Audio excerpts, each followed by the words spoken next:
in all facets of our election, from voter registration to the publishing of results and all aspects in between. It is through their diligence that our staff uncovered apparent incidents of attempted voter registration fraud here in Lancaster County. Through the staff's normal review process, as many as 2,500 completed voter registration forms are being researched for potential fraud stemming from 2 separate drop batches by individuals. At that time, staff contacted the District Attorney's Office and members of the Board of Elections. Applications in these batches are going through an extensive multi-step review process, including the District Attorney's Office, for further investigation as warranted. This includes issues of duplicate handwriting matching other voter registration forms in the batches, inconsistent signatures with what is on the file in the SURE system, because some of these or many of these are duplicates, unverifiable and or accurate addresses, and inaccurate driver's license or social security number verification.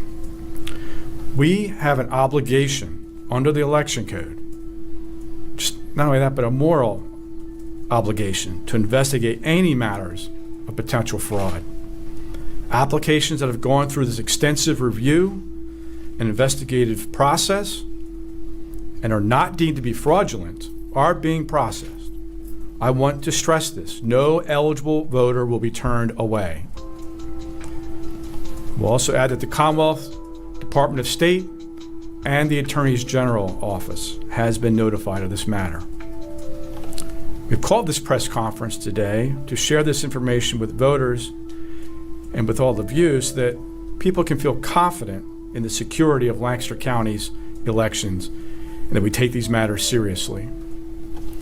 As we have said previously, and I just mentioned, elections here, we do it with integrity, veracity, and transparency. And here in Pennsylvania, elections have become more complex as we have been conducting now for at least a couple of weeks, 3 different types of elections simultaneously. Adding this challenging matter on top of this adds to that task. So on behalf of the board, I want to sincerely thank Krista Miller, the Chief Clerk of the Elections Board and Voter Registrations Commission, her staff and volunteers for their hard work, dedication, diligence, and perseverance, particularly in the face of recent false and misleading statements regarding aspects of their work. I also want to thank Larry George and the Board of Commissioners staff for answering the call to assist in this monumental task. We could not do it without them. And finally, enormous appreciation to District Attorney Heather Adams, who is here today, and her staff for their assistance. This also would not be possible without their help. Please understand this is truly a team effort. I also want to thank our solicitor who's here today and all her work in terms of making sure that everything we do is following the law.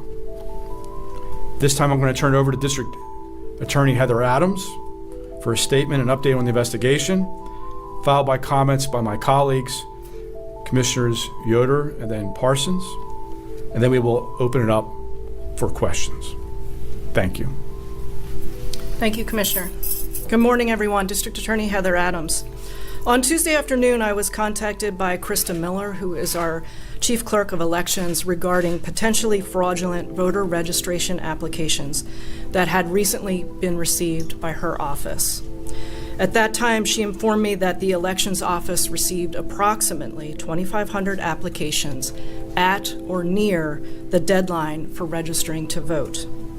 While preparing to process these applications, staff noticed that numerous applications appeared to have the same handwriting, were filled out on the same day with unknown signatures, and some were previously registered voters, excuse me, and the signatures on file did not match the signatures on the application.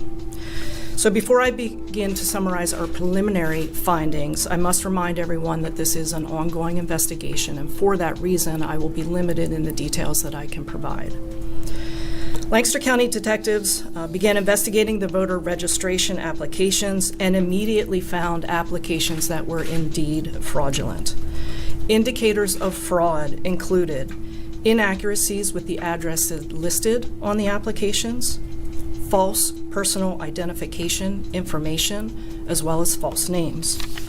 A number of the applications also contained names that did not match the provided Social Security information.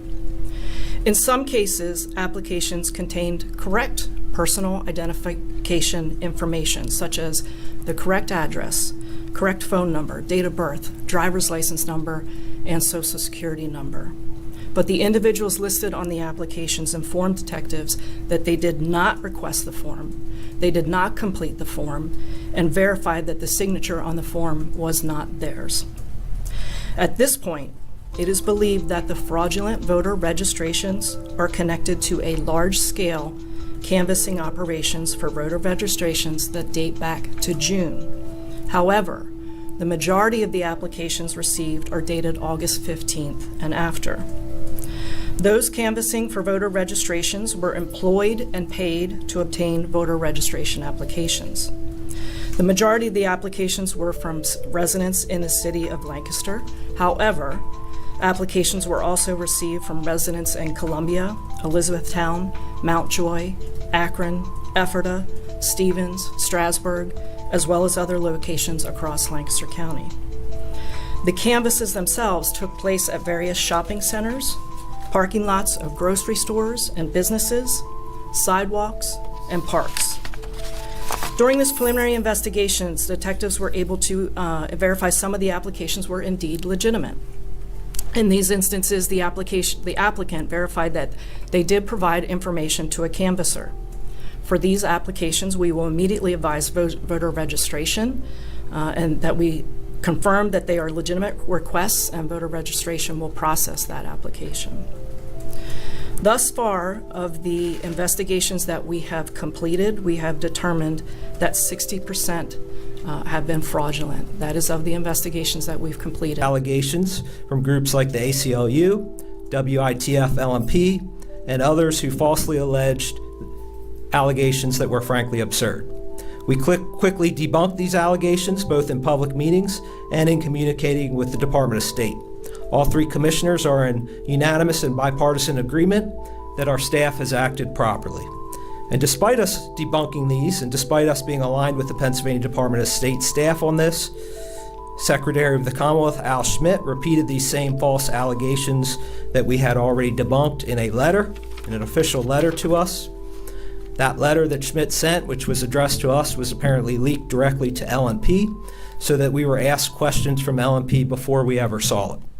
I'll note it would have been very easy at that time for our staff to simply throw up their hands, and one, having to do a very difficult, long job.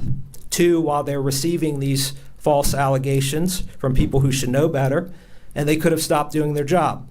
Well, thankfully, they kept doing their job. Thankfully for the people of Lancaster County, thankfully for the people of Pennsylvania. They kept doing their job even in the face of all of this. They did it carefully, efficiently, and effectively.